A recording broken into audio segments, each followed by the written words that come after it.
Too, man. Hey, it is Can, another my voice? Can you hear me? edition here. Can y'all hear me? Can you hear me Edition now? authenticity, man. I'm here with man, the myth, the legend. Yeah, He yeah, has right. several titles, Yeah. but the one that I love the most is Dad.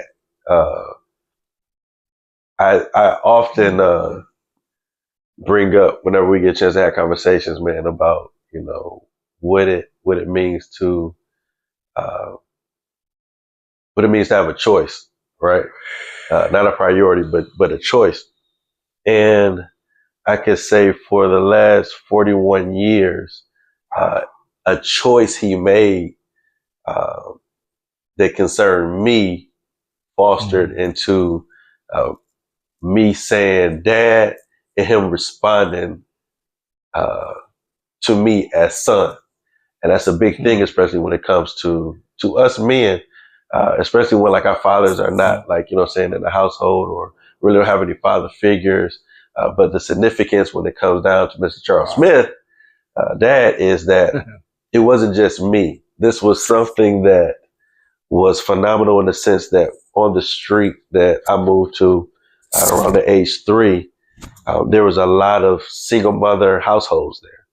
And there was a lot of boys on the block. So he became like the block dad. He was the one that organized street football and then got softball memberships and created a team.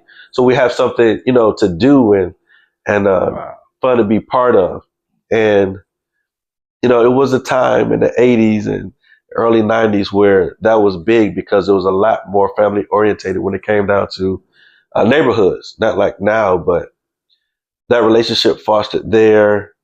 And it's an honor to be in this position to interview someone that I look to in that way because of consistency. There has not been a moment in my life where he's been absent. And that's big. So without further ado, I introduce you guys to my dad.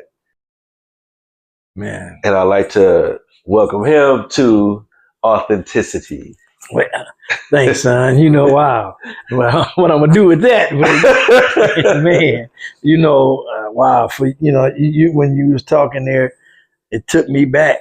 Man, I was just in my mind, just going back to the 80s and the 90s when all of you guys, we was over there on Evanston Street, Detroit, Michigan, Evanston, East Side, Chalmers and Harper. And, I had a son, Charles III. And how that all came about, I had a daughter, Sonia was born. She was a little bit older. She was 7 years older than Charles. So her and Charles had a gap there. But so we had a block full of boys, though. And so Charles comes along, got a block full of boys. I'm thinking, wow, and some of those boys on there were related to each other. Yeah. They was kin. Most of the block was family. Yeah, they was family. So I'm looking at it like, wow, this is family. And back in them days, family kind of, they could fight with each other, but when it came to fighting against somebody else, they stuck together. Oh, yeah. So, I'm thinking, with Charles, we over by himself. And then Brian, just Brian and his mom and Charles and us and all the rest of them was family. So I said, say, how we going to work this out? I'm going to do this. And at that point at the first, I wasn't saved then, but I did talk to the Lord. It's what I knew how to talk to him at that point. Mm-hmm. Now, it's a whole new story there. We might get into my salvation, but right now, at that point, I wasn't. But I knew something had to be. I had to set up something. I had to do something. Mm-hmm. And the first thing that I thought of, what made it okay, just to make it, because the mothers, and these were single. Most of them were single mothers. And they were cousins, but they were single mothers, and all the mothers trusted me, including Brian's mom. They trusted me. If they out there acting up, you can get him. You take care of them, child. You can discipline them. I'm like, wow, okay. So the responsibility was put on me then, and I was And I was like, I cared. I care about these kids. These were kids. I cared about them, and so I just couldn't say, okay, well, no, I ain't. This ain't my responsibility. Y'all kids. I couldn't do that. I had to. So I took on that responsibility. But at the same time, I had to be creative. Yeah. And the thing was, and the first thing that was the creative thing I got, because I knew you boys was gonna fight. I knew y'all have y'all disagreements. And I went and bought some boxing gloves. Remember when I bought the boxing gloves and I brought all y'all together? I say, look, I got the boxing gloves in the house. Before y'all get it, when you're getting ready to get into something, before y'all get it out of hand, come get me. We'll put on the gloves. I'll let y'all fight 1 minute round. Yeah. Remember that? Yeah. And y'all remember that? And when we go out there, you guys come to the door, Big Charles, Big Charles. Y'all call me Big Charles, call Charles, Little Charles. We need the glove. We need the glove. Because y'all done got into it. But y'all knew it was conflict resolution at a young age that y'all understood, hey, we can go get the glove. And we ain't really trying to hurt each other because we know we're going to put on the gloves and Big Charles going to be there to give us ding, ding. And we'll make it fun to see, even though y'all be getting ready to box, and all y'all was friends, some would be in one corner. Yeah, the other one be in the other corner. And so then I was ding, y'all get out there, boom, boom, boom, wailing and wailing for 1 minute. By the time, the first or second round, y'all so tired, it's over with. And everybody said, well, he won, or that was a tie, or whatever. There was a draw. But, and then after you took the gloves off, y'all went back to playing. Wasn't no calling family members and everybody up and down the block fighting because they child and got into it. And that was something that I know God had his hand on. That was something I wasn't genius enough to think about that. That had to be a wisdom from God because them boxing gloves probably kept y'all being friends all those years as y'all went through those growing years. And because I don't think y'all never had a problem that we couldn't solve, that we couldn't work out. When you think about that, do you think the absence of that type of figure is what causes a lot of the conflict we have endured now to be, to have gotten out of hand? Because when you say that, I'm like, yeah, man, in the presence of guidance, you can have structure. I really believe that, okay, we lived on Evanston. I moved over here. It was a different situation over here. You had more family structures over here. But you still had the fathers. They were working. I was working when we first moved over here. But, the fathers were working. But it seemed like I came over here in this neighborhood, even with these fathers, I was go out there and play with guys, the boys. I didn't. We have water gun fights and water balloon. I didn't have to be as a disciplinarian as I had to be with you guys because they had their fathers, but they would respect and they're still bringing kids together. So I think that is missing. I think what's missing is men stepping up instead of always teaching your sons or your daughter to go out there and you got to fight. You got to do this. You got to protect it's like they ain't got time. It takes time for that. Like you said, the baseball team took time for me. We had to go to practices and practice. Then we had our games and Sonya did it. If it was Sonya's turn, and when you guys came along, you and Charles come along and Eric and Head and everybody, then it was their turn. And it was like, that's time. But that was invested. I was feeling that was going to be invested time that was going to pay dividends when you get older, and it has. I look at you. I look at Eugene Head. I look at. I think Mike is a chef. Mike, Eugene, Charles. I look at Jeffrey. These boys didn't grow up to be men, taking care of families. Mm-hmm. And I'm not sure if Mike wears his, but I know Mike, I saw him when he was a chef. He cooked me and Rose a meal, for our anniversary. We had to go. I didn't even know he was a chef at the restaurant.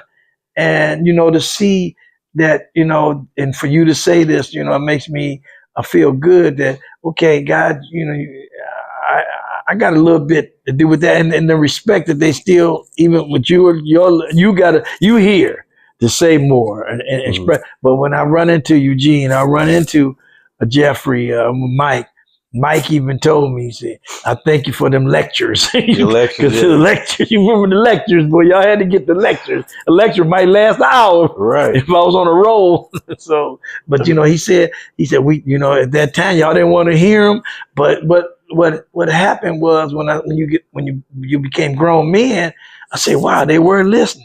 They didn't want to hear him, but they must have been listening, because for Mike, for you to say it, Charles to say it, you Mm-hmm. know, Jeffrey, you know, we hear them lectures, but them lectures, because they were lectures of of positivity, and I was trying to encourage, not tear down.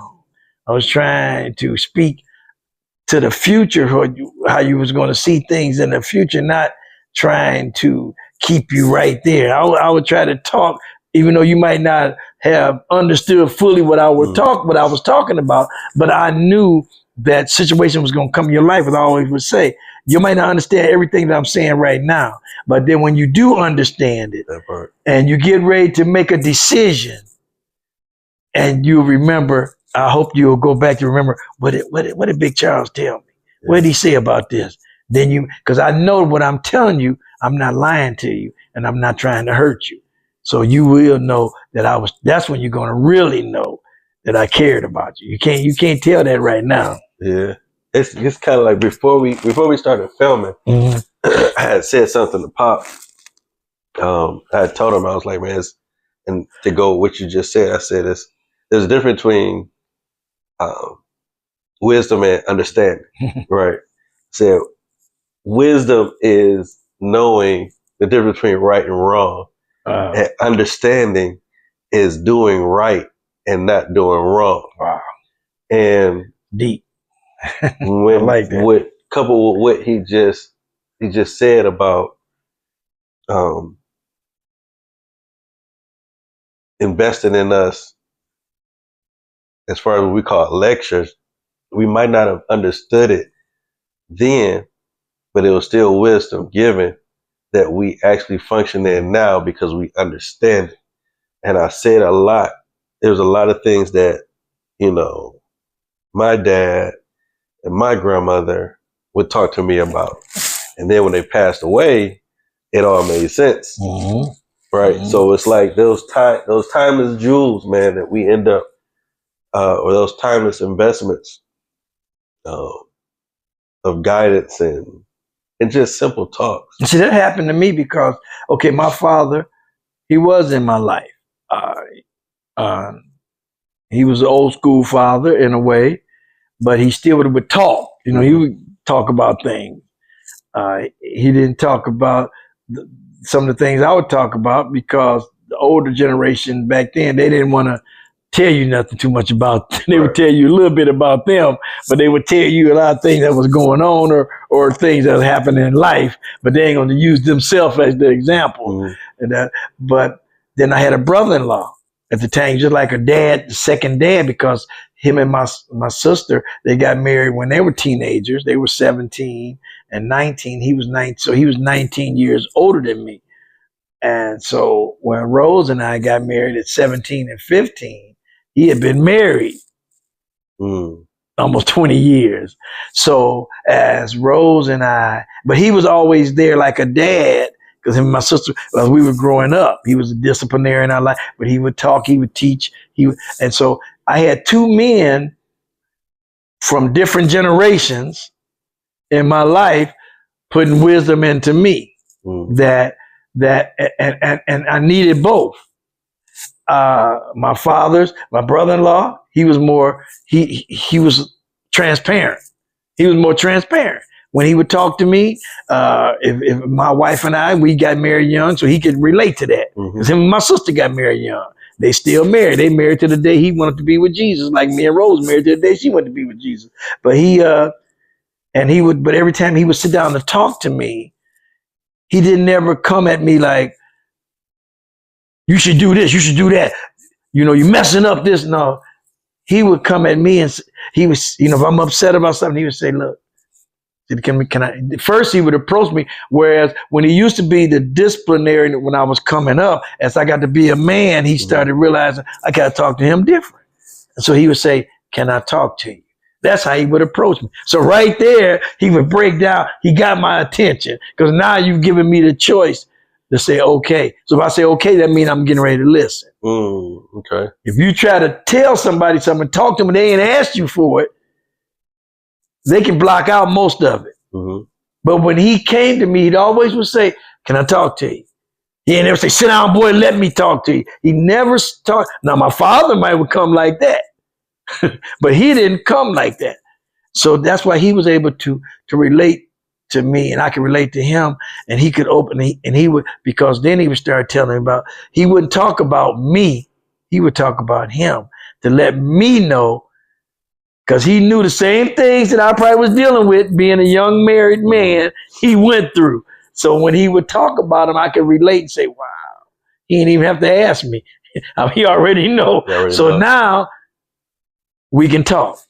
He first need to establish, hey, I know what you're going through because I've been through this. This is what happened to me. This would happen to me. This is where I messed up at.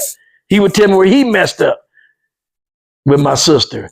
He would say, I messed up. Your sister used to idolize me. He said, but I lost that one time after I started messing up. I lost that. He said, that was the hardest thing in the world when she stopped idolizing me. Because I was like her hero. He said, she loved me now, but I lost something when I messed up. He said, you don't want to lose that because your wife, he said, I can see that in your wife. But I think I lost that too because I messed up.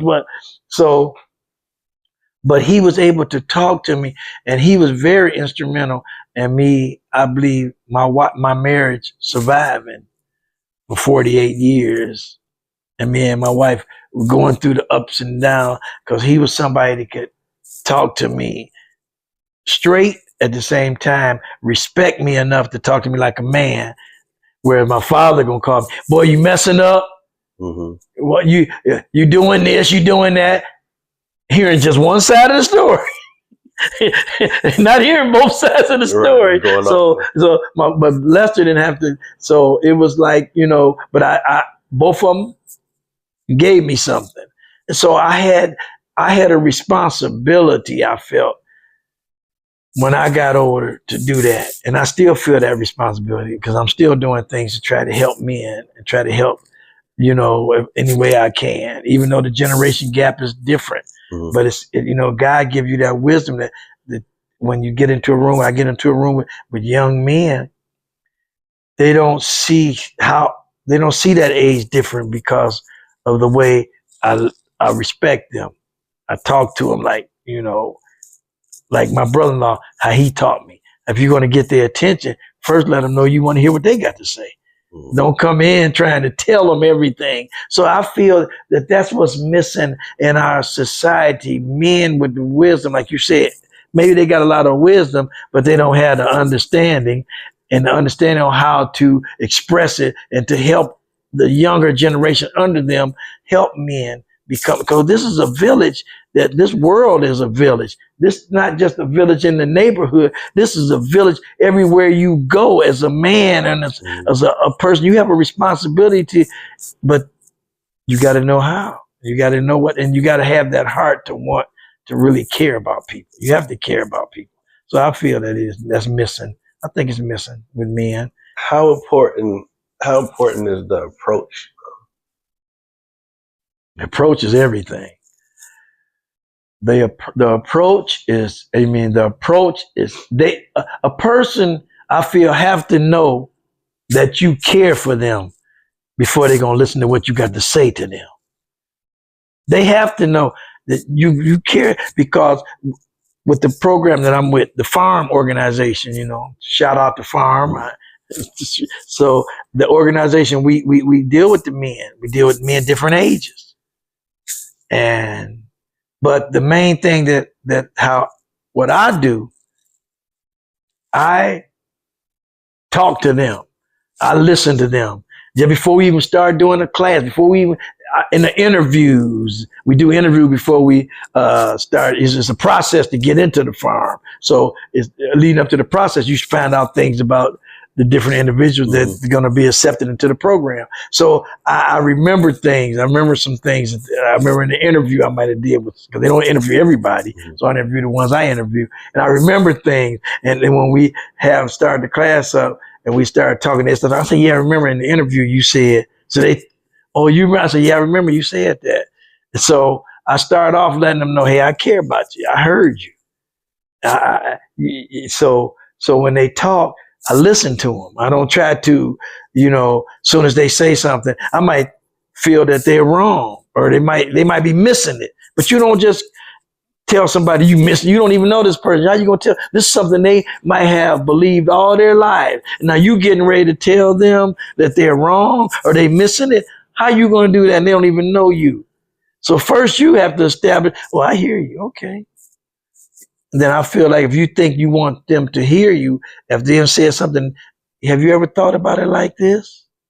To the saying, that's wrong what you saying, man.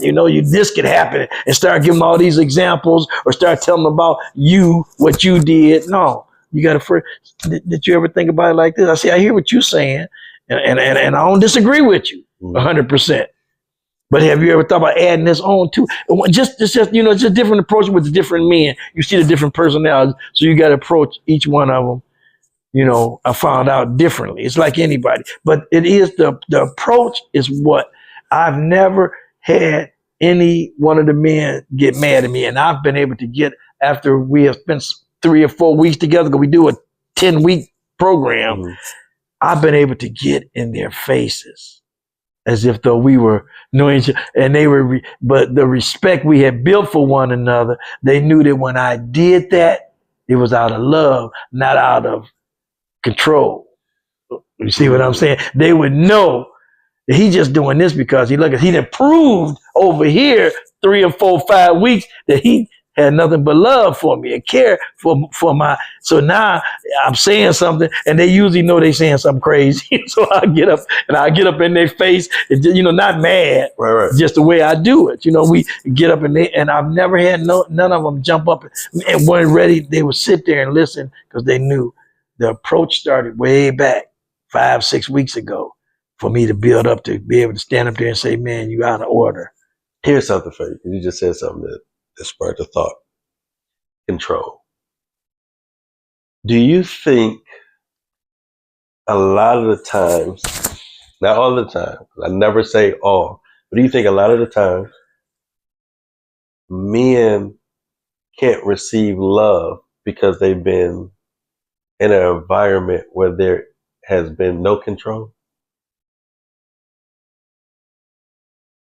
And so when they get approached with the correct approach to receive love, it kind of throws them off, because for the most of us, we're in a society where, especially if you have a hue, you really have no control.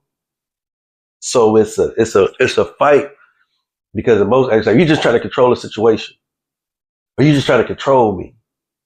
And so most walls are built off, well, I'm not about to let you take advantage of me, because vulnerability is birthed out of love, feeling like you're in a safe space, whereas, wow, I don't have to be guarded, right? Because that's where we are. I don't have to be guarded. Yes, I can be in total control.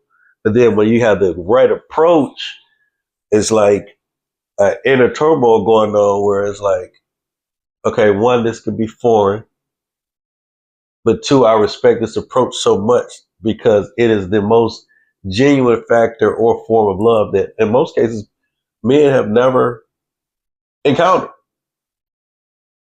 So that when you do it, introduce it, or invest it, or the investment begins to pay dividends years later, it's received in gratitude from which it came.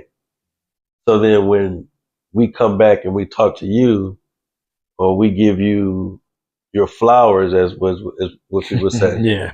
is birthed out of that place, or the men in your counter. So like when we talk about control and love, and you think about, okay, how I do it, like what's your point of view perspective? Well, I think it's two things. I think some men and boys grew up with somebody controlling everything they did, and they can't wait till they become a certain age or a certain place in life where they're on their own. Now I'm not gonna let nobody control me. Then mistrust comes in, because some of that control that was being thrown upon them was out of lies, out of anger, out of somebody else's hurt being put on them. So now when they don't even trust, I'm not even trusting. So so you're right. It's very important for your approach. It's very important to break a wall down like that. And you talking about, and I don't believe a person that's phony with love, a person that's uh, if they got an ulterior motive than just pure love for other human beings, they can't hide that from somebody like that. They're not even going to be able to sugarcoat it or camouflage it to the point that they'll let that person. It's going to have to. You're going to have to come from a place of genuine love, and it's going to take time as you chip at that wall. Because most people that's trying to just break the wall down and get right away, they got a whole ulterior motive. Or either they are, they just they think that they're so right that you're wasting time. But that wall, let me knock this wall down to get to you. Whereas you got to chip away at that wall, and that chip away at it first. Find out, okay, what this brick over here say, or this brick. Oh, I've been lied to. Let's work on that lied to. Let me don't lie to you. Oh, with this brick over here. Oh, I've been taken advantage of. Okay, let's chip away at that taking advantage brick till we knock that down. So let's take advantage of the different walls, the different layers. The bricks have different names on them. So you have to first know, and the only way you're going to know is first you're going to have to listen for a long time. You're going to have to listen and hear things and hear their anger, hear their hurt. And even when they're wrong, you're going to have to be quiet until the right time to approach it. Because if they're trying to express themselves and you trying to talk over them or just overlook what they're saying, because that don't make no sense. And it might not make sense, because now you at a place in your life where you understand. You might have been through some hurt and somebody to help you, but if you really don't care for someone, it's going to show. And when you really do care for someone, most of the times, especially I say most of the time, when you are actually trying to help them, it will show. You might not be successful with everyone, but I guarantee you have more success than failure trying to help someone. But your approach and your heart, you have to genuinely, your heart has to be genuine, that you love someone, that you love people. And that's what the love of God is. The love of God is not about how somebody is acting or how they feel about you. The love of God is how you feel about them, even when you don't know them. And I'm saying this because when the Lord saved me back in the 90s, I was a union rep. And he saved me, and union reps have these reputations. You got to know how to cuss good and represent the people, and you got to let people know how, keep management in check and all that. And that's good and fine. That's their approach. That's their approach. I'm not here to judge how a union rep or how a person in a leadership position want to lead. But I know God showed me how to lead in a different way. And what I found out was I had people. It was black, white, Mexican, Arab. They say hillbillies from down south or whatever. And so now I represent all these people. And what happened was God's love must have been showing through me. One thing, I wasn't the typical union rep going around cussing out people and acting crazy. Well, I use the word acting crazy. I don't want to offend, because that might not be acting crazy to somebody. Somebody might think that's the norm. Right, yeah. So for me to call them crazy, I don't want nobody to take it wrong. You got to be very careful what I say. I'm not trying to call somebody crazy that might walk around and do that. I just don't think that's my approach. That's not the way I would handle it. So something that I was doing, and it had to be God, because I knew I cared about people in my heart, but to actually know how to show it, I didn't. I knew how I showed y'all love, and we wasn't saved then. That was in the heart already. But now you're talking about a different environment. Now you're talking about grown people that have lived a lot of their lives, have been through so many situations, men and women, that when I knew that God was showing me how to love at another level, was when one time I had, if you put in how the system worked when you're a union rep, or when you're a UAW, especially for the UAW, you first, if you have an employee have a problem on their job, they first supposed to go and talk to the supervisor. If they can't resolve it, then they supposed to call the union representation, which would be me. What was happening, sometimes guys would go to the supervisor and say, put in a call for Charlie. So the supervisor's thinking, what's going on? You ain't talked to me. You ain't talked to me. What is it? It's personal. Put in a call for Charlie. So now the supervisor puts in a call and say, so I say, what's going on? He'll say, they won't tell me. It's personal. And the supervisor worried now, because they thinking that this person's so mad at them, they're going to come in the office and say a lot of stuff about them. And then, and they don't even know what's going on. So they would tell me before I go in there, they would say, Charlie, man, he ain't get a chance to talk to me. I don't know nothing could be going on. I said, well, let me go in there and see what. I have sat down in the office with grown men, white, black, Hispanic. They have sat across. So I would go in there and I say, what's going on? They'll say, I say, because you didn't talk to the supervisor. I say, no, this is personal. Okay. Because I see everybody knew that I was a Christian. Everybody knew that I was saved. I wasn't walking around the plant with my Bible in my hand. Praise the Lord, brother. I ain't saying that people want to do that. That's cool. But that wasn't me.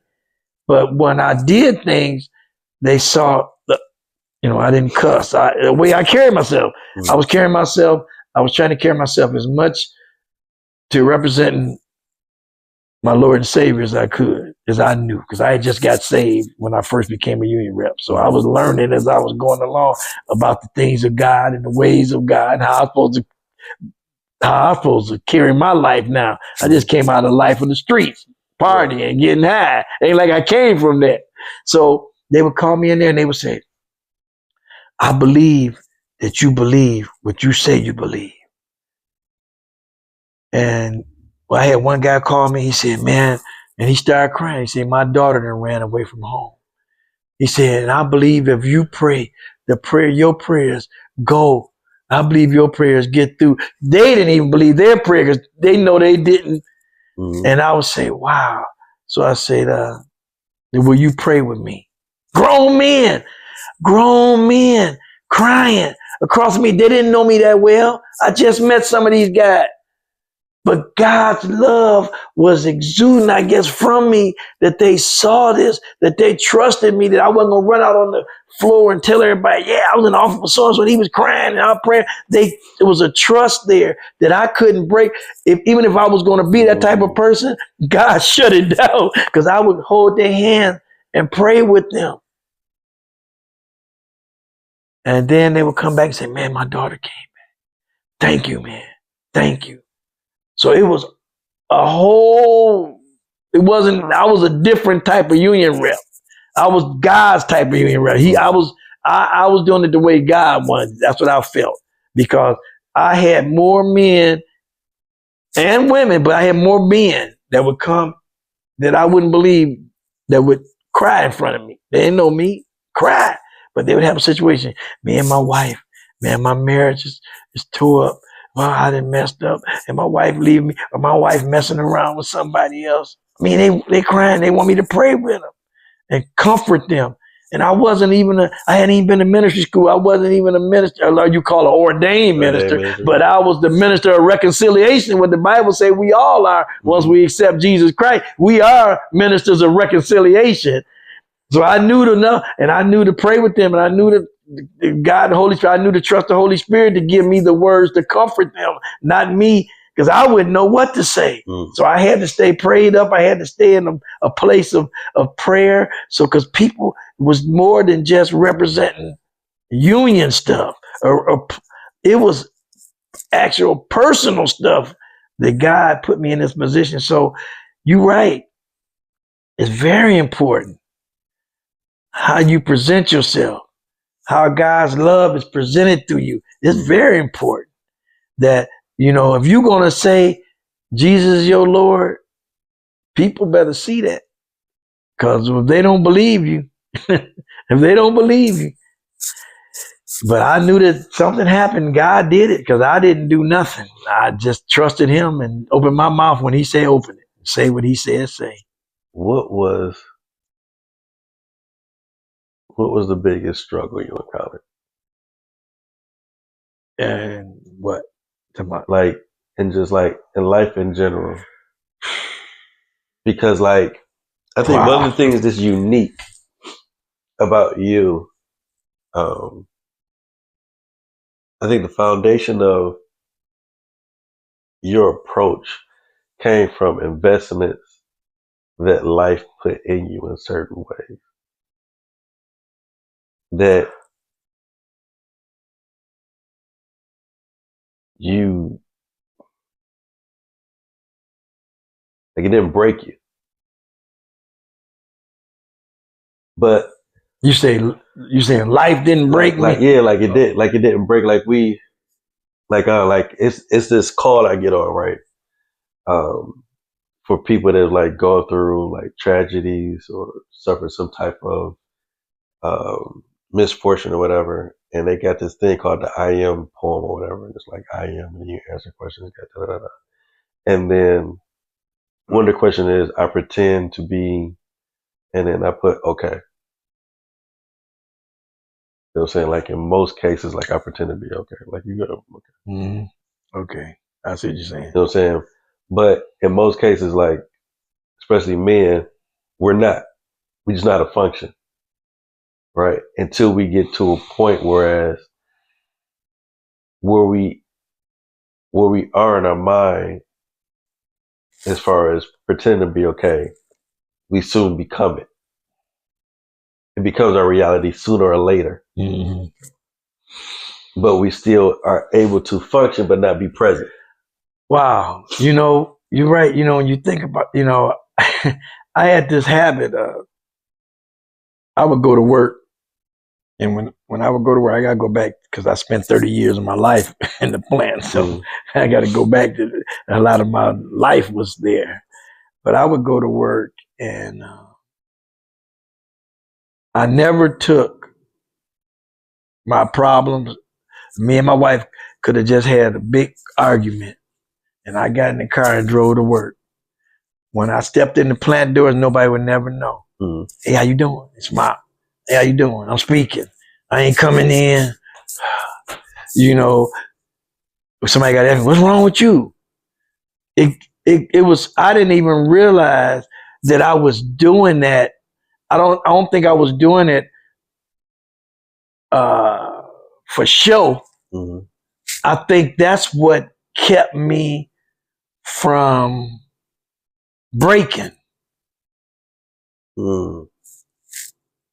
Don't change who you are. You the type of person that come in, you speak to people, you talk, you celebrate people, and people, if they celebrating something, you celebrate with them. That's how you always been ever since way back. So I kept that. So when I would go into it got so that I had some people would come to me and say, "Why you always smiling?" I mean, be mad at me, be upset. They say, why ain't nobody just smiling all the time? There's something wrong with people like that. So I would just tell them, I say, look, I got issues like everybody else. Mm-hmm. I got problems like everybody else. I said, but I just choose not to come here. This is like the place where I'm taking a break from them. Right. I'm taking a break from them right now. If I got them at home, now I'm bringing them in here. When do you get that break? When do you get that time to say, wait a minute, let me calm? So now I can go in there, do my 8 hours, do my job, had a good time all day with the people. Now with the people I work with, and I go home, and I might even be in a better place to deal with what happened before I left. Mm-hmm. And we might work it out, or we might have to go a few more days with what's going on there. But it wasn't a constant. I would release it going to work. Mm-hmm. And but when I didn't realize, I guess when I didn't really take notice of that, that's how I did things, because I didn't plan it that way. When I go to work, I forget about that. I'm gonna be like this. It was just an automatic thing, and I didn't realize till somebody got in my face and said, "Man, you always smiling." And I think me and Rose had a big one before I got there. Mm-hmm. And I said, "Wow." And I wasn't gonna let that change me. I wasn't gonna let them say, "Yeah, why you always smiling?" Because Satan was trying to set me up. I'm gonna put it that way. And from a spiritual aspect, Satan was trying to set me up to break me. So if he could send somebody in my face to make me feel like I'm not right because I smile all the time, or something wrong with me because I ain't coming to work. It got so that if I did say I remember one guy, I was coming in, maybe I did have some on my mind this time, and I was walking and I got ready to walk by the guy. He said, "Charlie," he said, "What?" He said, "Something wrong, ain't it?" I said, "Why you say that?" "Man, you don't never walk by nobody. You don't walk by people without smiling and saying hello." I said, "Wow." And when he shook me up with that, I said, "I ain't gonna let that happen again." Yeah, because that lets you know they take notice. Right. That would let you right. I knew now people take notice. That they took notice if it bothered them, or like some people say they were glad to see me. Because if they know if something going on with them, they get somebody gonna say hi to me and smile at me. What's going on? And I didn't realize that was a responsibility that God gave me. But I'm glad he did, because I didn't acquire it. I didn't train myself to be like that. So it had to be something that God, he put gifts in all of us. He put our different personalities. That's that God does that. I think it's just from my perspective, when we talk about God and giftings and callings, and I think it's healthy to have like a good breakdown of that understanding of what those things are, right? Like, whereas you say, "Oh, God got these different giftings and stuff," like, no, you instead of just being lost and trying to figure out what the gift is, just understand that you are a gift. Yeah, you are a gift presented to. You are a gift. Life. That's good. That's good. And that's good. People take notice to it, but you have to understanding. You have to have a proper humility. You have to have a proper understanding of it from a humility standpoint when you start adding the spirituality to it, or the God aspect to it. It's like, okay, well, God has given you all these gifts. It's like, well, what is my gift? Like, no. God has given this life a gift in the form of you. Okay, so God, I'm a gift. So what is the greatest gift that I can give?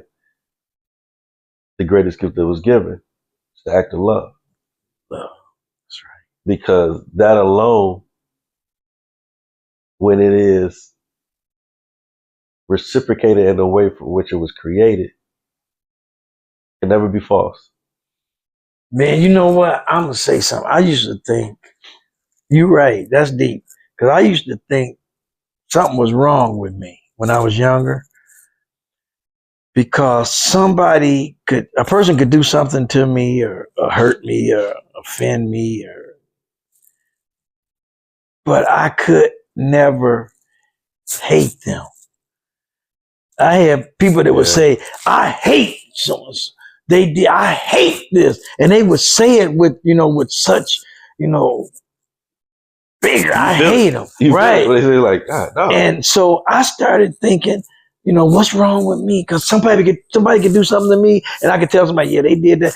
Man, man, I wouldn't take that. Man, I hate somebody do that to me, boy. And I just never got that type of anger to the point that I hated anyone. I could forgive. I might not even dealt with them no more, but at the same time, I never could hate.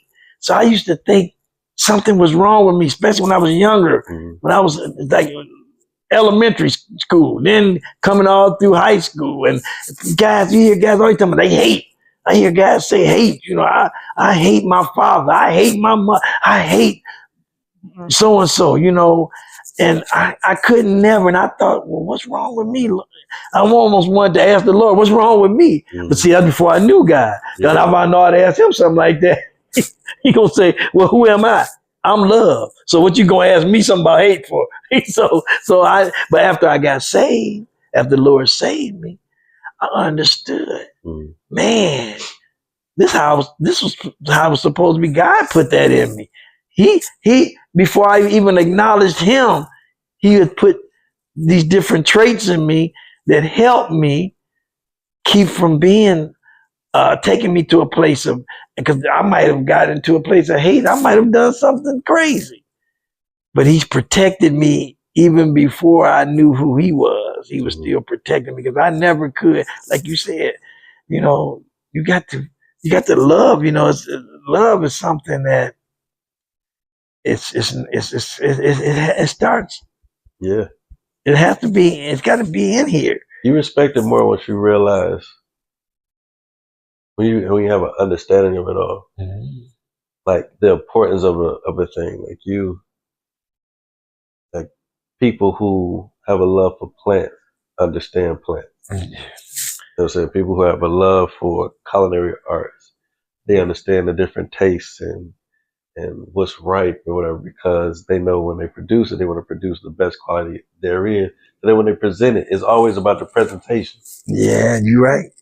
Because the right presentation will always get the right reception. And the right reception needs the proper presentation based off the understanding of what it's solely meant. And I think when we start talking about God, it's like, well, who is he really?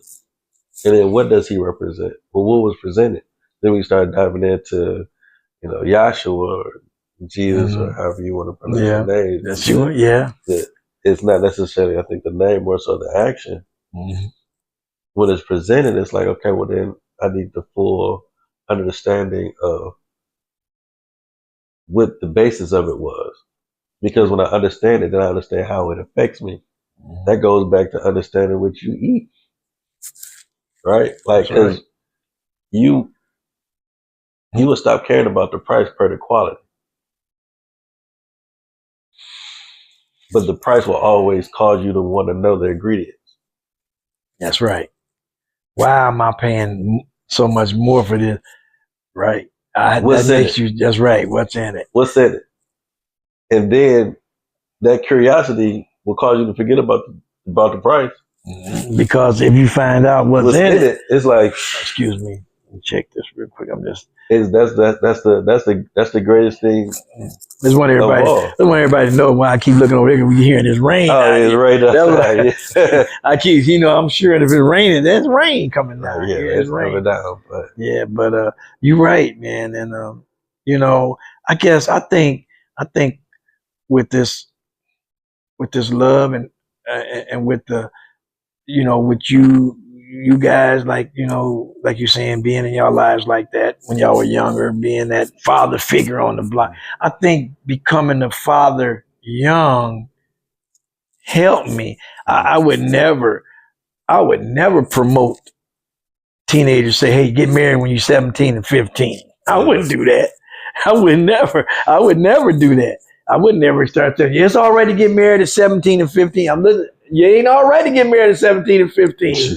but but by it happening and by things happening the way they did, and God showed me right then, because my love first for my, we was teenagers, but I love Rose. I loved my wife before she was my wife. She was my girlfriend. We wasn't just doing things, She got pregnant. That's right. We having sex. We talking real. This ain't no podcast. I think we can't talk real. She got pregnant. But I love, if she would just been a girl I was having sex with, she didn't mean nothing to me. Well, for daddy, when he said she gonna go get an abortion, I said, yeah, cool. But because you loved her. But I loved her. And I'm not even gonna say that even if she would have got pregnant and I didn't love her, but would have stood up for my baby. I can't say that. But I know one thing, by me loving her, that made it easier for me to stand up. Right. And so when I stood up and said, that's my baby too. Now I want more men to say that. I don't care what country we live in. I don't care what this country tell us that it's her body, her choice. That's fine. That's cool. But that's your baby and her baby, and y'all should have a choice together because y'all made a choice together to have sex. Mm-hmm. Now we have a choice together to have sex, but then if a baby come, I'm out of the choice now. Oh, you don't have no more say so, but I'm not going to start get over into the political thing. Yeah. But that's just something I wanted to say because I feel men. I'm saying this to the men. You need to step up because I think if a woman see that this man going to step up, she might even be willing to say, okay. Yeah. But, she angry with you because you done slept with her. Now you done got her pregnant and now you don't want nothing to do with her no more. So, she angry and that's right. You done hurt her. But if you step up and say, look, that's our baby. All the women need to know, I think most women just want to hear, you care. That's our baby. I want to fight. It probably wouldn't be as many abortions. But I'm not going to get into that right now because that's not what this conversation is about. But I'm just saying, I just wish men would step up and say, that's my baby. That's our baby. That's my seed. They don't understand. That's their seed. They determine the sex by the seed. And then you just say, oh. But I think by me, I loved it, as much as I knew love was at 17. Right. 17 and she's 15. It was enough to fight. Enough to fight for. I don't know. Love what you know. You know what you know at 17. That's all. And so as you get older, you understand there's much more to that little puppy more than just puppy love. But it was enough, and I like what you said. It was enough love for her that I would fight for her. When her father said, you go get an abortion, I said, no, that's my baby too. And I didn't have a job. I didn't have like they said, I ain't gonna say that. Yeah, not a window to throw it out of. But at the same time, that's my baby. And you're not gonna get an abortion. And so when I stood at me and her, and so then as time went on, she had a opportunity to stand up for me against her mom one time. When her mom, we was having a little disagreement, and I came into a room, me and my wife having a disagreement, her mom there. And it's a whole story behind that. But her mom was going to prevent, because my daughter, I walk into the room because they was at our apartment, and I came there, and I walked into the room. My daughter, who was 2 years old at the time, Daddy gonna run to me, and her mother grabbed my daughter, Sonia, and pulled her to her and said, "You don't go to him." Now I'm gonna say at that time she was 17. And I was 19. 2 years, because we said about 2 years. And when her mother did that, even though me and my wife was having a disagreement and she was upset with me, but when her mother did that, she said, you let her go and let her go to her daddy. Her daddy loves her and she loves her daddy. You let her go, Mom. And her mom had to let her go. Her mom was thinking that, yeah, you know how that, we gonna get together. You mad at him, I'm mad at him. We ain't gonna let the baby. And right there. Now that was 2 years after I said she ain't gonna have no abortion. Now, right. 2 years later, she said, you let that baby go and let her go to her daddy. That meant even in the midst of us having this big disagreement going on, that did something to me. That told me something, but it wasn't. She don't care how mad she was at me. She wasn't gonna use our child, our baby, as no weapon. Ethically, I think it was a lot different in that time it is now too, though, because we agree. It's like, man, you know enough about love to fight for it. I think being introduced to a genuine love has been tainted to a degree just from an ethical standpoint of everything that we have presented to us now. It's like, what are we standing on? I had a conversation, man. So like, let's see. Yeah, give me a little example. So a friend of mine, I want to make sure I'm hearing this right. Video. He sent me this video, and his comment was, "What's going on here?" And it was a lady, and she had a big platter of food, right? Big platter of food, it was like fried chicken and all this other stuff. And she took this bottle of Louisiana hot sauce and poured it into like this big measuring cup, right? And then she was dipping the chicken in, about to eat it. But it was a voice talking, but it wasn't her voice. Somebody was talking over this video, and they were talking about the president to be elect, Kamala Harris. Like, do you cook for your man? Do you cook for it? And I was like, this is sad. The things we do for likes. We do for likes. Oh, clicks. Likes. Okay. Approval. And it's like, what was then genuine, even in the midst of not fully having an understanding of it, is kind of tainted now, because it's like, okay, if I do this, it'll be likes. If I do this, it'll get this person approval. If I do this, I'll be more loved. And it's like, no, like you're searching for something that shows that there's a lack of something that has gotten lost over time. Like the unity that we had on Evanston. Right. We had our disagreement, we had the unity. Yeah. And we knew how to. But you can see how it got lost, because that block is empty now.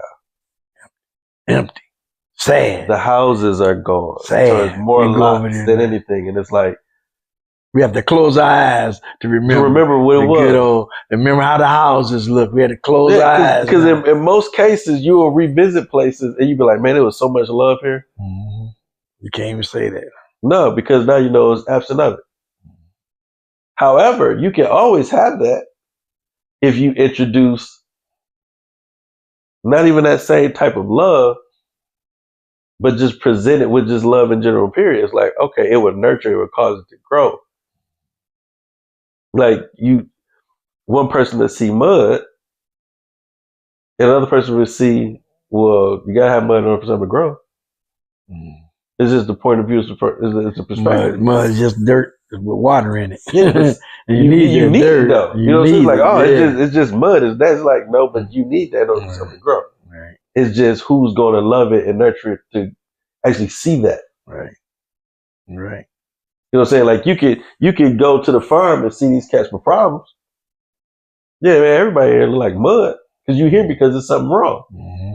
But only the people that's going to be effective in their life is the ones to see that this is what's necessary for you to grow into which I know you're here for a reason.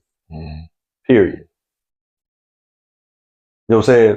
I know that this is not a happenstance situation, that all these things that have happened in life, whether I got it on my own or I put myself in a position where life had to teach me a hard lesson and I had to carry the pain around as a reminder of it, like Paul and the thorn, to change my perspective solely, that I understand that if I'm saved and I want to go that route or be determined that route, that everything that I represent is noticeable even to those who don't believe, and they need it.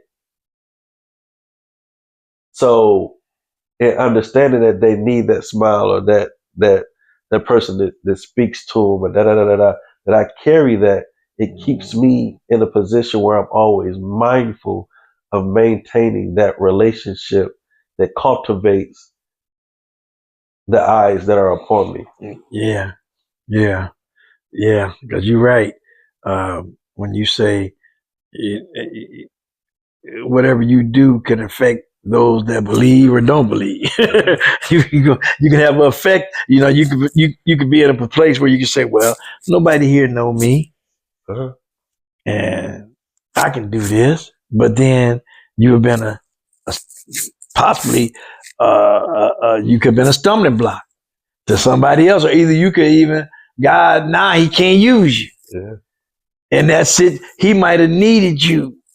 Yeah. But once you have tainted what you've done, now you're trying to come back. You know what I'm saying?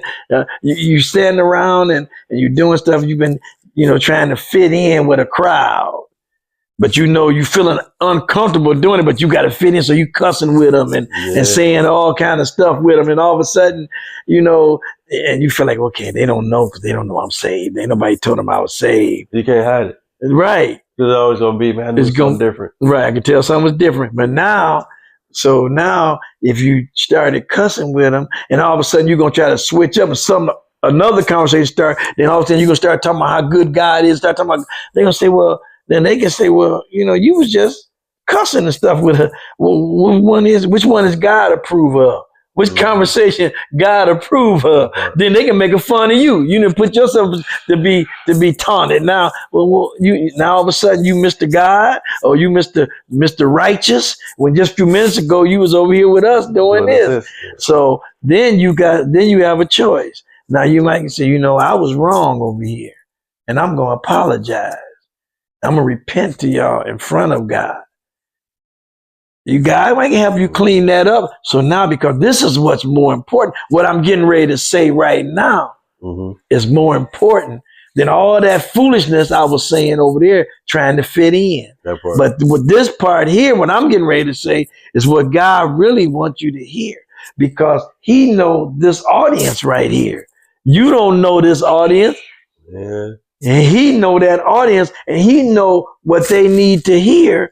And now he need to use you because you the one there. So now what? So that's why you right when you say you have. It could be effective, whether they know or don't know, because those that don't believe or do believe. Because the ones that don't believe, they seeing you. Then all of a sudden, God needs you, and then you feeling guilty. Because, man, now I got to turn around, because they going to look at you. Yeah. They don't know, man. True. You can tell the authentication of a nugget by the weight. Oh, man. Yeah, that's true. I mean, even if I look at it like this, for the value of a person in everyday exchanges, I teach my boys, we're always one decision away. Right? No one grows up saying I want to be homeless. No one does. But we're just always one decision away from being there. Or you remember when I used to take y'all riding? I used to take you in the car, take y'all around. We ride around the liquor store. I say the person didn't want to. Yeah, they went out here begging. That wasn't what they wanted. They grew up to be. Something happened along the way. Yeah, and that's what you do. So you take the boys. Because there's a natural instinct to not want to see somebody in that position. That's right. They like, yo, I want to help. Right. I want to give them something. And it's like, okay, you can do that, but you need to understand what it means to sacrifice, because whatever you give, that means you're not going to have. So what do you value? I will give it to them. And that means you don't value that what you have because you care enough to give it willingly. Oh, that's strong character. Mm-hmm. But you also have to understand that that also was a decision or a choice that was made that got them there. So you have to be mindful of the choices and the decisions that you make, because no one ever grows up to say they want to be there. I think it's important, man, to understand that if you look at life like this, you probably value it more. This is me. Picture this, man. Everybody is standing on the bridge. Mm-hmm. Right? And the one person you don't speak to will jump. You say the one person? The one person that you don't speak to might jump. About to jump off the bridge. And you never know you never know who you are to just that one person. That's true. That's right. Because you might be that one person one day. That's right. You can't never. Wow. You can never overlook it. Like we're all on the verge. We might be strong on some days, but we're all on the verge. Mm-hmm. Like we're all on the verge. And even if we take turns, even if everybody's standing on the bridge,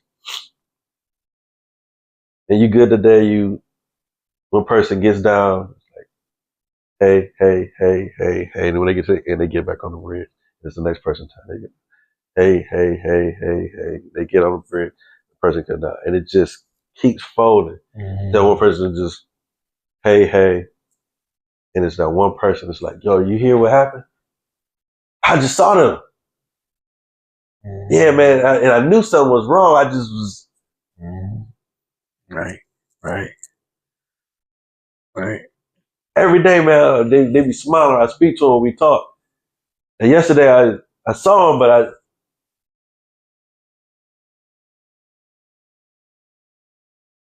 that part. Yeah, and you look at that. You can look at that. I can look at that two ways.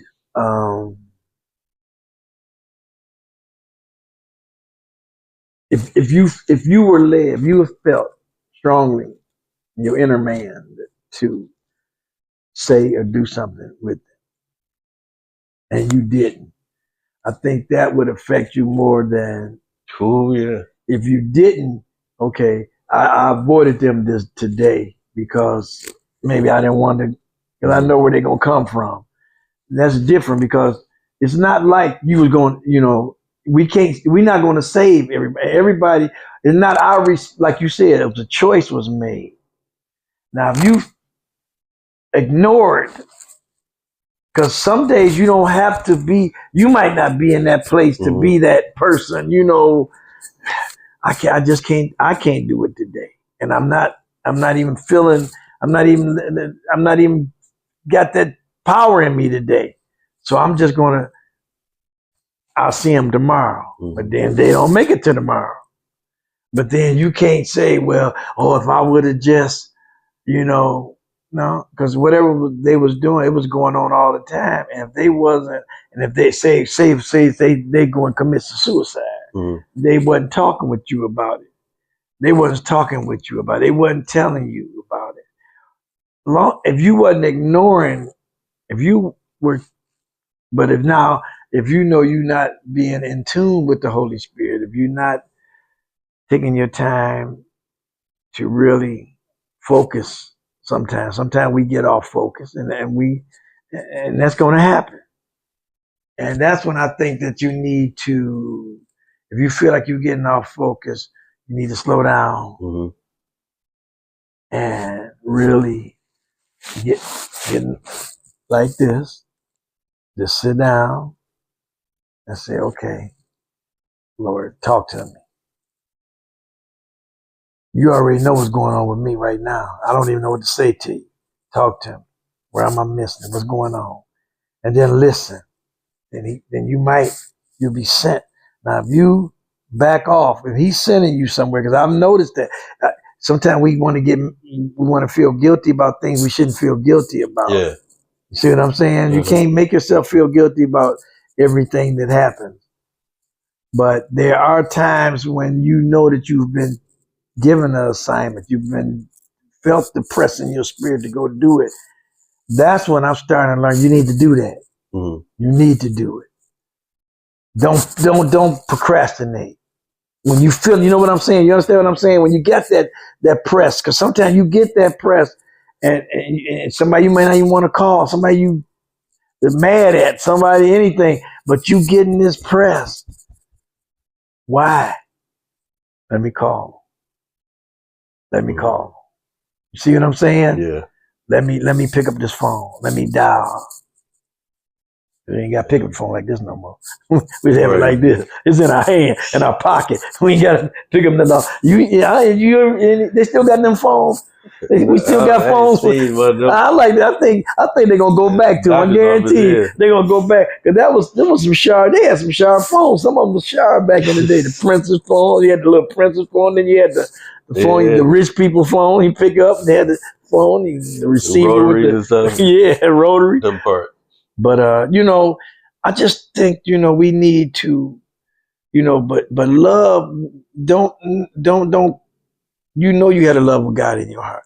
I mean, like I know what you bring. You. That's why all those pastors have gravitated to. Remember, you and I was talking before we came on camera about the different pastors in your life, men that you came across that you didn't know as long as you knew others. But these show you more love and connection than them because you have that love. You have a genuine love and that people can see it. Now, some try to take advantage of it and some, like you said, can I say, who you going to say you had a picture of? Can I say his name? Oh, yeah. Like Reverend Rance Allen. You and him, you didn't know him a long time. But in the short time that you did know him, it got to be a powerful relationship. Not because you just saw, oh, this is Rance Allen. No, because Rance Allen said, wow, this is Brian Lemon. This man, he got something, it's just genuine. So genuine, like they say, genuine, no genuine. Right? People will say, they say whatever it is, game, no game, and all of that. No, genuine, no genuine. So them men them were genuine men. Because there's one thing about it, when you come into a person's life, you show support and you'll be there for them. If they need you, you're going to be there. And you even go up and beyond and do things to show that love.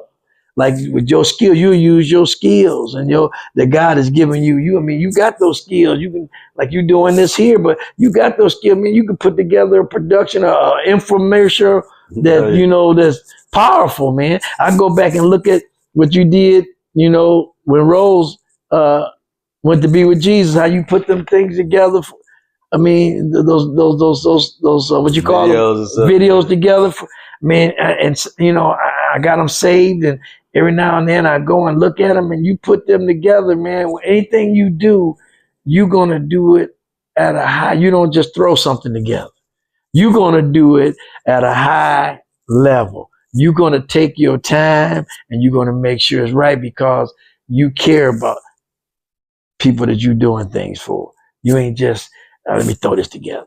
I've never seen you just throw anything together. I've never seen you just, if you can be there, you're going to be there. So you have that love and people see that love. So that's why God will let you be around genuine people. He's going to protect that. He ain't going to let you waste your time with people that ain't genuine. Even though you might sometime show even love to them that or trying to show them, hey, But he ain't gonna let you waste too much time with that. He gonna tell you, go ahead. I got much stuff for you to do. I got plenty more for you to do that you don't have to waste your time over here. That's why you can say it's only a few. Like you said, you're gonna talk. I don't want to talk about it because you're gonna talk about it. But you say it's a few, and it's a few because of the love of God that's shed abroad in your heart by the Holy Ghost.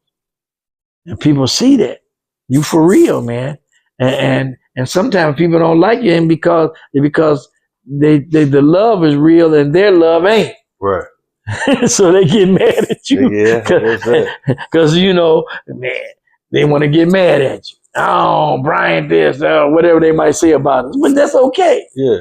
I'm at that age now. I don't care. I ain't saying I don't care I ain't saying that type of I don't care that it don't matter. It's like I don't care to the point I'm not going to be sitting back.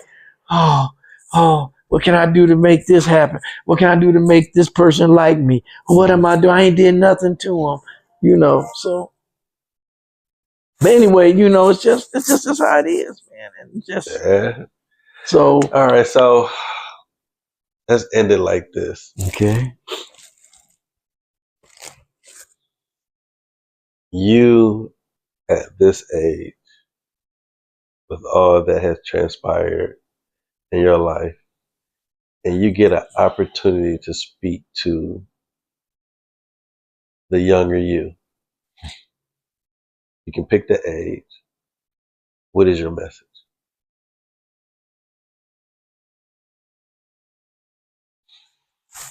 If I could speak to the younger me, you pick the with age. the wisdom I have now, with everything now, with the understanding. I ain't gonna use the wisdom. I'm gonna use the understanding I have now.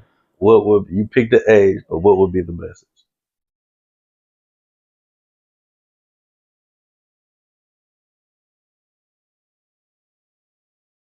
Wow, that's a good question. That's you know I'm going through different age. I'm going through my mind because I had so many different stages when I could have did stuff different. I say, wow, I mean, it's so many, but I say that I'm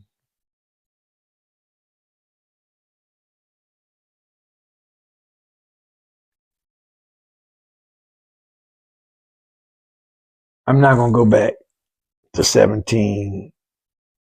I'm gonna pick an age after I'm already married. Okay. I'm already got children. I'm not gonna even go back to what I should have did then differently.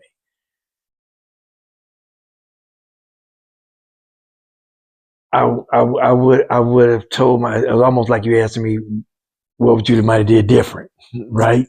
Yeah. Like if you could just wherever you was doubtful at,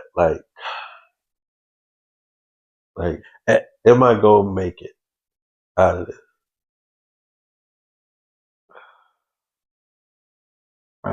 Let's see, at the age of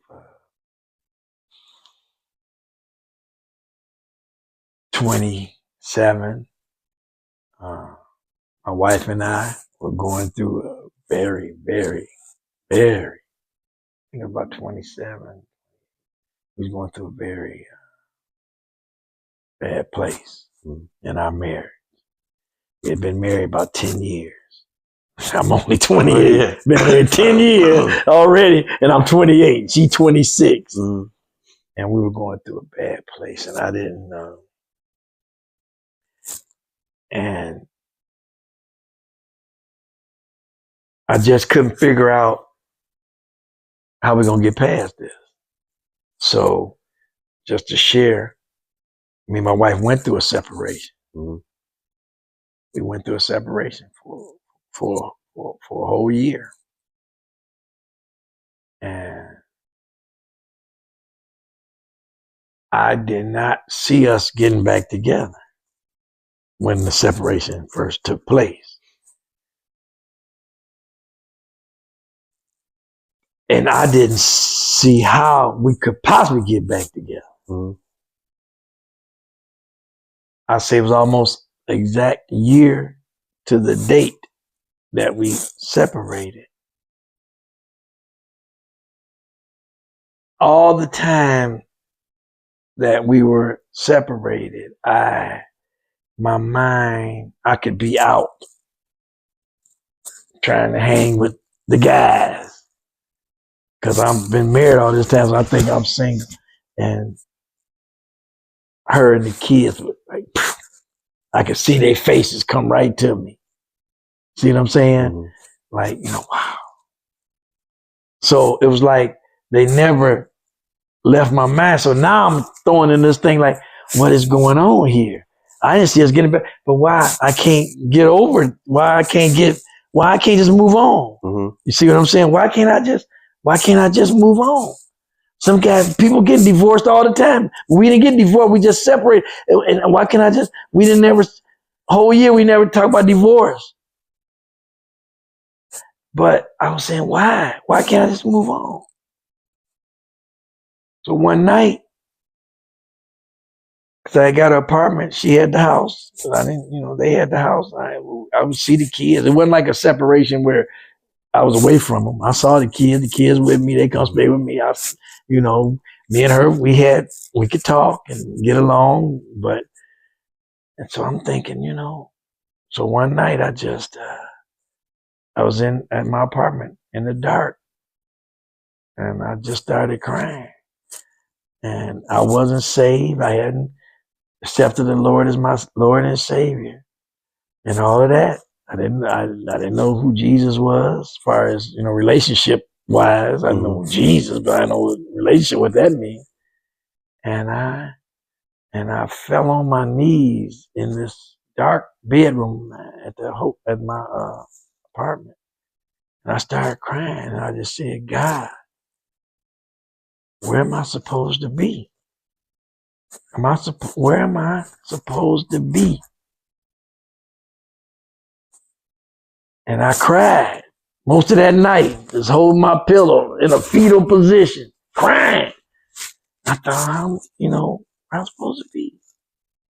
I said, we've been separated. Yeah, I know she probably don't want me back. It wasn't like she was seeing anybody and all that. She didn't want me back. I'm thinking, and I wasn't saved. That's going to show you how God is with. I'm trying to tell people God is with you when you don't think you know him. He know you. And so I got this, like we always say, this intuition. I got some the next day, call your wife and ask her to go on a date. What? So I'm saying, oh God, I don't know how this gonna go. And I did. I called and said, Rose, you wanna go on a date? You for real? I said, yeah, I'm thinking she gonna say, no, I wanna go on. Yeah, let's go on a date. And we went on a date and we had a good time. We still married. So we ain't cheating. We ain't doing nothing. We married. 10 years in, a little bit over 10 now. And we go back to the house and we have a nice night together and we talk and we sat there and talked about all the things that we thought, all the people, all the scenarios that I felt from my perspective, from her perspective, what broke us up. Mm-hmm. And we didn't point the finger at each other. We talked about what we did, what we should have done different. And God brought our marriage back together. And he said, and we both said, the main thing that caused us a lot of our problems was the outside people that loved us, but they outside interference that we allow. I'm not gonna sit here and put it on my wife, all on my wife, but she admitted that she called and would get people involved. She said, I'll never do that again. She said, I realized. She said, I was just young. I said, I was young. We was young. That's at that point we realized we was young when we got married. We didn't really realize how young we were young, but we had grown up, and it was through a year's separation that we grow the most. You know what I'm saying? Yeah. We growed up while we were separated. We had time to think, not to be at each other for a whole year, every day, blah, blah, blah, blah. We had disagreement while we were separated.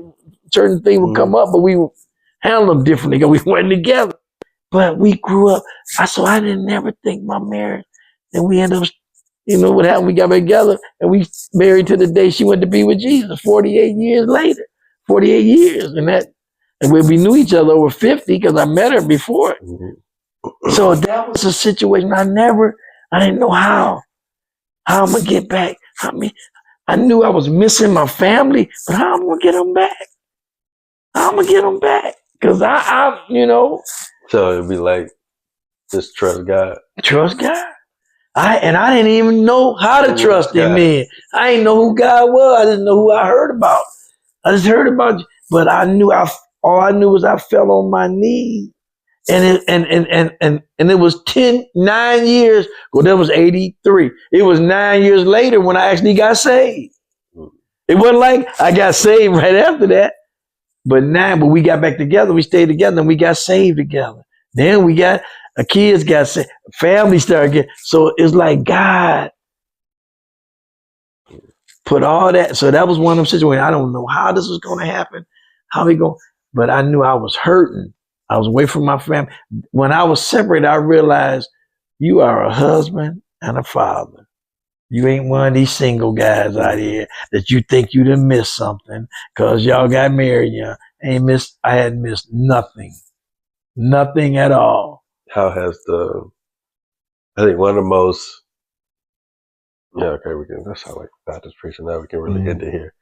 I think one of the most fulfilling moments with you from a son aspect is I remember you sent out the text. You was at the hospital and I can't remember what it was. Doctor just said something or whatever. And I had just picked up the boys. And I was right to the expressway when I got the text and I made a U-turn. I took the boys back home and I said, Bree, tell your mom I'll be back later. I had to go to the hospital. And I went up to the hospital and I could not find my St. John's badge because here at the hospitals, when you're clergy, you can just have access. And I could not find. That was the time when she had made the decision. Yeah. When she said she wanted to go ahead and go in the hospice. And okay. I get up there and I'm like, I'm clergy. And they're like, yeah, but we can't let you go through because it's still a whole COVID. Yeah, the COVID. Yeah, that was the COVID. That was 2020. But my mom is here, my dad is here, and the door is open, and you were just standing there. And then when you turn around and saw me, you just hugged me, and then you just broke. And I had to reposition myself just to hold you. Mm-hmm. I can remember you just saying, I thought I had more time. When I looked at the face, the glass was fogged up. I think that was probably the most fulfilling moment that I could have had in that position. How has that process been for you since mom's moved on? Well, we ain't got that much time. But just to say, it has been, I can say that I had my mom, my dad, my brother-in-law, last who I was close with, my Aunt Hattie, Rose's mom. I mean, I had all these people went to be with Jesus before Rose did. And it hurt, but I always had to be the kind of strong one in the family. When they looking for me to pray with everybody, like when Dad died, all my niece and nephew come from Ohio. And so I got to be the one. I'm praying, I'm encouraging them, telling them, hey, y'all didn't get a chance to see him while he was 6 y'all. So the last y'all remember of him of when your last time you saw him. He was healthy. So you ain't got to see that image of him being sick and lost weight. And so y'all blessed. I was, trying to encourage him. Mm-hmm. But when mom died, we did the homegoing, and, I had to stand up there, and I don't know if you was there, wasn't you? Yeah, I was there. When I had to, I talked to the family, then I put the video on when she said I had a videotape of her telling everybody she loved them and all of that. But when Rose, when my wife, my helpmeet, my rib, and when that was the hardest. That's when I couldn't be, and I didn't even try to be the strength. Mm. I had to be strengthened. Like you said, when I saw you, I didn't even try to encourage. Mm-hmm. I figured I had sowed enough encouraging seed. Now it was time for me to be encouraged. Yeah. But I wasn't even going to try it because it took me to a place I say, wow. We've been together all our life. Mm. And it's been a process. It's still a process. It's 4 years. It'll be 4 years, October 27th. Be 4 years, but I'm still, going through. I still have moments. I still have memories. There's so many memories. I mean, when you get together that young, just songs, every song is going to have a memory with, see, I just feel like when you had different relationships, you might have been through a couple relationships and you have a different times with that relationship. This song or that song might equate to that, or this moment might equate to that with that person, but this been the same person. Yeah. So like every time I hear something or something come up, yeah, we went to that concert. Oh yeah, I remember I remember we did this. Oh, that song was going on this. I like when that song came out. And so it's never not a time. There's not a memory. Mm-hmm. I haven't been able. So, but even though I know that she want me to, she would never. We neither one of them. We talked about that. We never want nobody. Neither one of us suggest we going to keep living. We don't. Yeah. So I've been doing that. I'm continuing on. I'm involved with the farm program. I've met some, I've met a few ladies over the year, but nothing hasn't until now. I'm talking. Right now, I'm working on. I'm seeing where I'm at with a relationship, and I don't want to get all into that right now. But just to say where I've been, it's a process, and nobody can tell you how long that process is. I just feel with each person is different. Yeah. Nobody can tell me, well, man, it's been 4 years now. It's time to move on. Please, I hope nobody will never say that to me. I pray that nobody don't say that to me, please. Yeah. Or man, don't you think it's about time for you to go on? Time to let her go? Don't say that to me. Just don't say that. So I don't care if it is. If you do think that, don't say that to me. Just you thought that and actually said it, right? Just keep them things to yourself. Yeah. You ain't even got to say nothing. All you can say to me, hey, if you want to say something to me and you see I'm starting to say something and I'm talking about her and you don't want to go and you say, it's hard for me to hear it. So let's change the subject. I can live with that. Let's change the subject because it's hard for me. When you talk about it, I'm starting to, so I don't want to hurt nobody else. So I can relate. But when you start telling me it's time to move on, you got enough time to agree how much you need, how much time you need. She ain't coming back. Like okay, I understand all that stuff. But just let me do what I got to do. And then let me, and God is dealing with me and I'm working on it. But I'm not just sitting around moping. I'm keeping myself active. I'm keeping myself busy. I'm not just, laying up in the bed all day and crying and still, but still I'm still going through a process. Because I had never experienced that. I didn't ever know. Me and her always had plans. We're gonna be together till we was 80 and 90 years. We always used to talk about how we gonna be old people holding hands and walking, and we was gonna still do stuff. This is the kind of things we talked about, and we did things together. What makes this, what helps me the most is that we and her, we did our thing together. We didn't do separate vacations. We didn't do separate this. We went on vacation. We saw places together. When we went to the Virgin Islands, the Bahamas, when we would drive, go take our road trips to the Poconos or where we were together. We spent time together. It wasn't like we had some people, it works for them. They do separate vacations. Some men let their wives go and they just stay back. No, we did. No. We went to concerts. We shared life together. So that helps me, the memories I have, because if I was sitting here saying, I wished we would have spent time together. I wished I would have been more with my wife and not with my boys. I wished, I would have didn't work all the time and then I don't have to say that.